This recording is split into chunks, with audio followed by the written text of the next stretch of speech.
Between 1933 and 1945, American corporations transferred technology, capital and industrial capacity worth billions of dollars to Nazi Germany, and kept the money flowing even after US soldiers began landing on European beaches. This isn't conspiracy theory. It's documented in congressional records, declassified memos, and post-war lawsuits that took 50 years to surface. The companies involved didn't just survive, they became the foundations of modern global industry, and the families behind them still control vast segments of the economy you interact with every single day.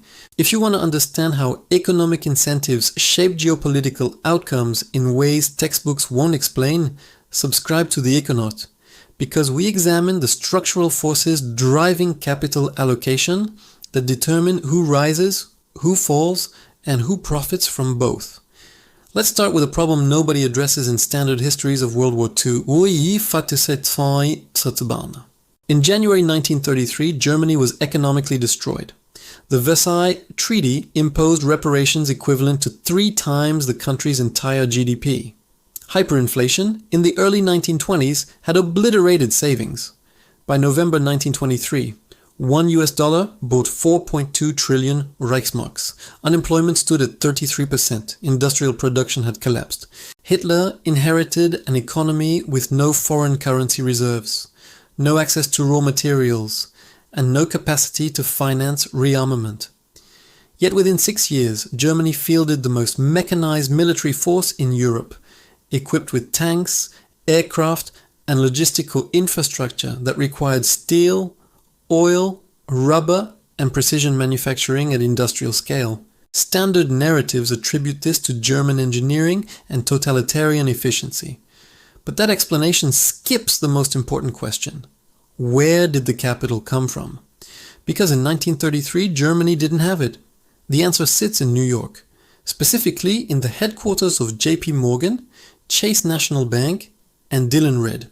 Throughout the 1920s, these institutions restructured German sovereign debt under the Dawes Plan, floating bonds that made American investors Germany's primary creditors. Between 1924 and 1931, over $475 million, equivalent to $8.5 billion today, flowed from Wall Street into German industry, municipalities, and government financing. This wasn't charity. American banks earned fees on every bond issuance and held seats on committees that effectively managed German fiscal policy.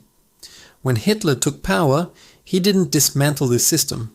He inherited a ready-made financing apparatus built by American capital, and those same banks didn't withdraw. They rolled over loans, extended credit, and maintained relationships that became infrastructure for rearmament. Now consider a more direct transfer of strategic capability. Germany in 1933 had 0 domestic oil production. None. No Middle Eastern concessions, no colonial territories with petroleum reserves, and no way to fuel an air force or mechanized divisions without imported crude. Under standard economics, this should have been a fatal constraint. You can't run a blitzkrieg on speeches. Standard Oil, the Rockefeller family's enterprise, solved this problem through a joint venture with IG Farben, the German chemical conglomerate. The technology they shared was hydrogenation, a process for synthesizing liquid fuel from coal.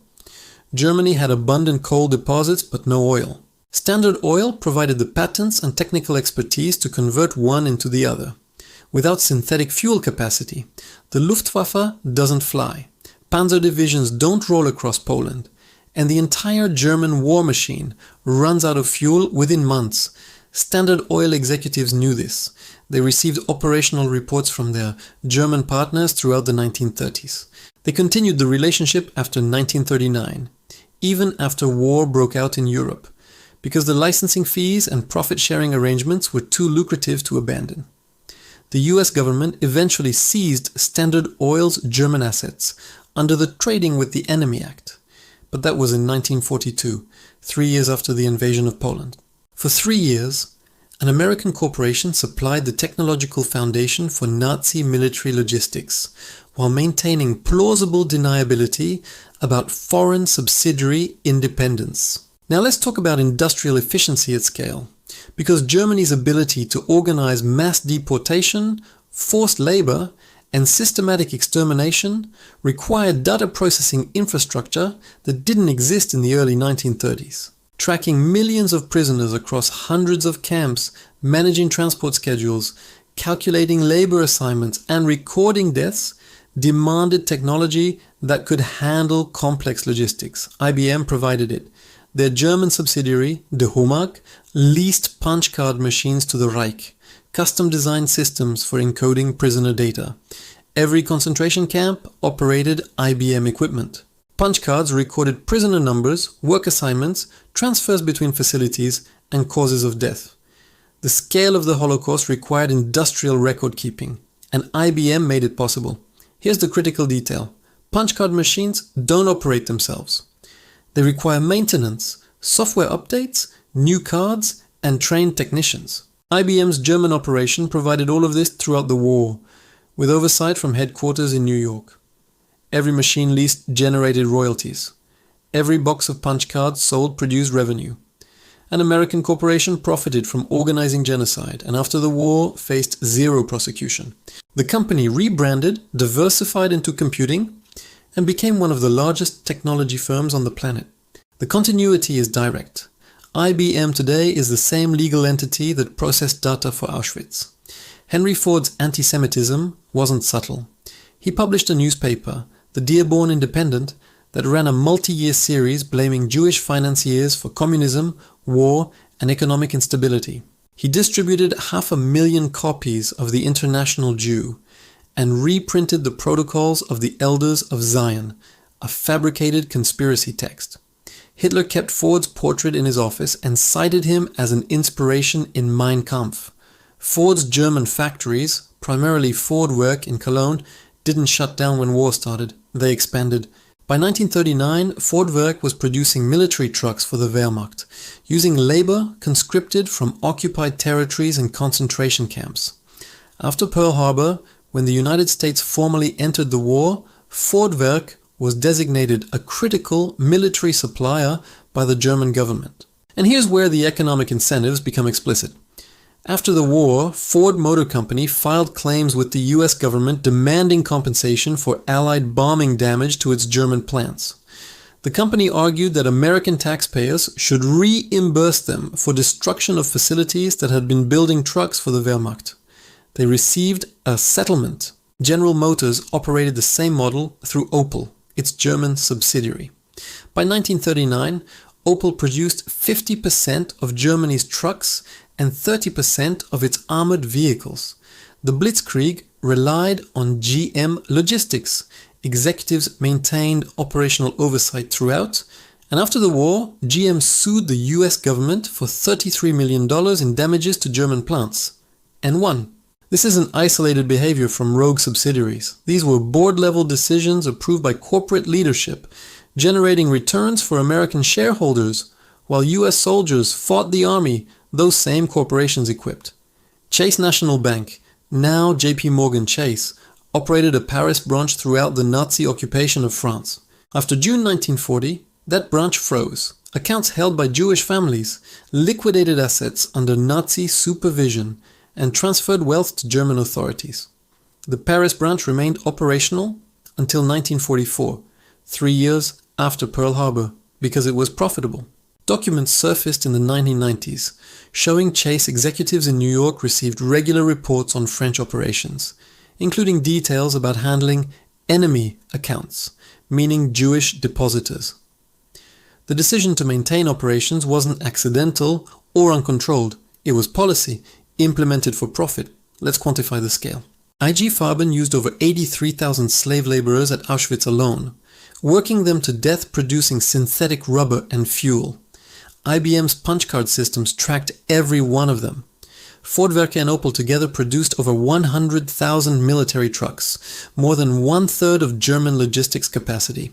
Without American trucks, the Wehrmacht doesn't reach Moscow, doesn't conquer France, and doesn't transport Jews to extermination camps. The Holocaust required industrial efficiency, and American corporations provided it in exchange for profit. After 1945, the companies involved faced virtually no consequences. Nuremberg prosecuted IG Farben and Krupp executives, but American firms were protected because the US government needed their industrial capacity for post-war reconstruction and Cold War competition. Ford, GM, and IBM received Marshall Plan contracts, government subsidies, and favorable procurement deals. Files were classified, inquiries were quietly dropped, and the executives responsible retired wealthy. It took 50 years for researchers to uncover the full scope through freedom of information requests and survivor lawsuits. In 1998, legal pressure forced disclosures.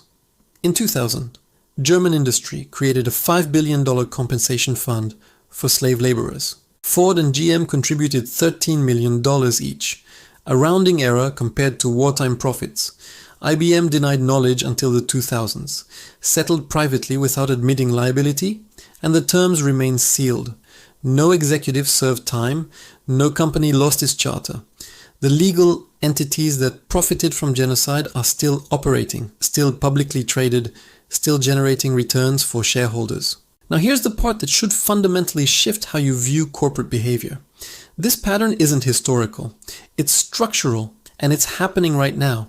Apple, Nike, and Tesla manufacture products in Xinjiang, where the US State Department has formally designated China's treatment of Uyghur Muslims as genocide.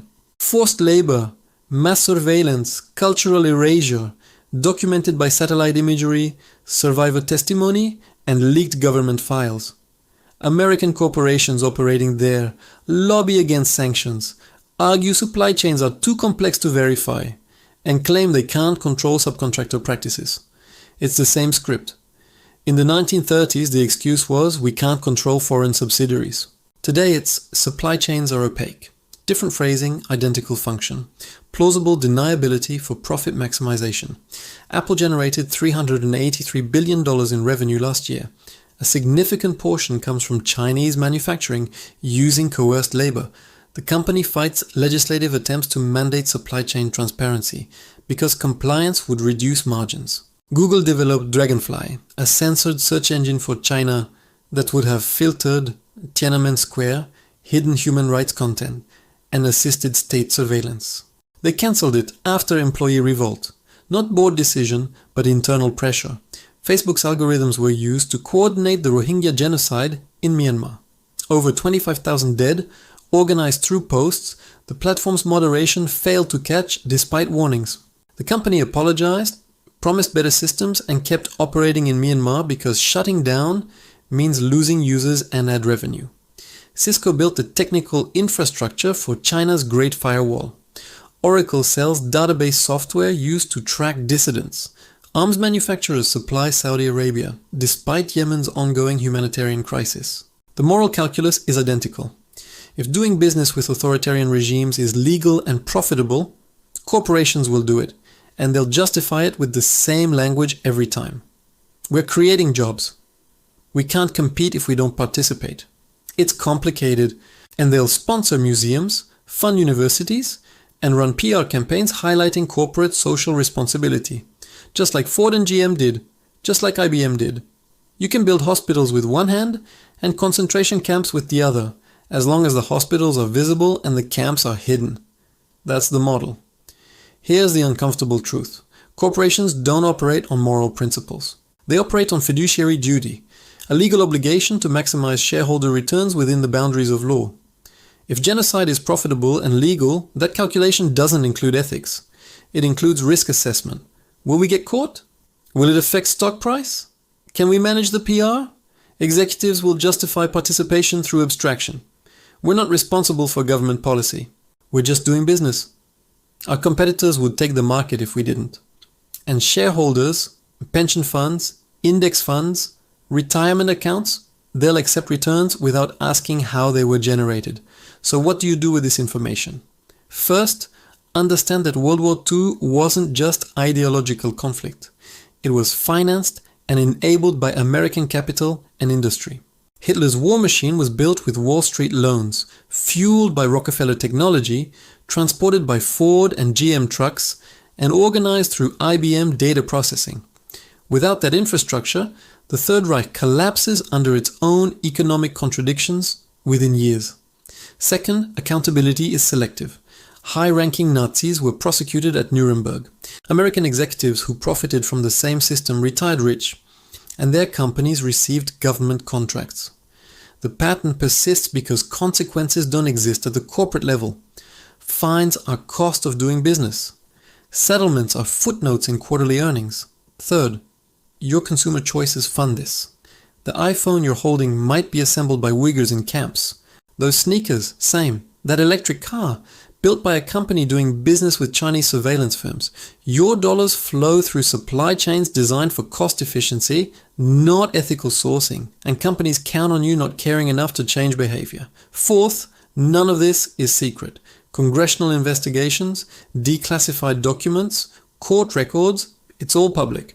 But it's not taught, not discussed in mainstream education, because the companies involved still have influence, still lobby, still shape curricula and narratives. If this is making you angry, if you're realizing your understanding of history has a corporate-sized gap, good. Because this story doesn't end in 1945. It repeats with different actors, different countries, same incentive structure. And unless people know, unless this gets loud, it'll keep happening. The families that profited from financing Hitler, Rockefellers, Fords, Morgans, they're still wealthy, still influential, still shaping policy. Different generation, same capital, same playbook. We just stop paying attention to where the money flows and what it enables. The question isn't whether corporations are capable of this. The question is why we keep pretending they aren't.